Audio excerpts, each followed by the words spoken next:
আজ বুধবার। আজকে আমার লাঞ্চ থালিতে রয়েছে ভাত, কাঁচা লঙ্কা, উচ্ছে আলু ভাজা।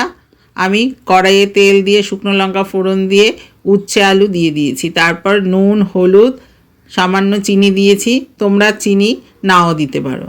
গ্যাসের ফ্লেম লো করে আমি আলু উচ্ছে ভাজা ভেজে নিয়েছি। আর করেছি মুসুর ডাল, তেলে শুকনো লঙ্কা, তেজপাতা, জিরে, কালো জিরে ফোড়ন দিয়ে করেছি। আর ডালের সাথে খাওয়ার জন্য করে নিয়েছি বাটি চচ্চড়ি।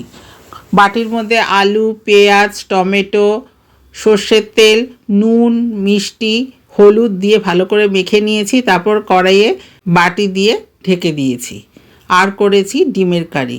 ডিমের কারি ভাত দিয়ে যেমন খেতে ভালো লাগে, তেমনি লুচি, রুটি, পরোটা দিয়েও খেতে দারুণ লাগে। শেষ পাতে রয়েছে টমেটো, খেজুর, আমসত্ত্ব, কাজু, কিশমিশ দিয়ে চাটনি।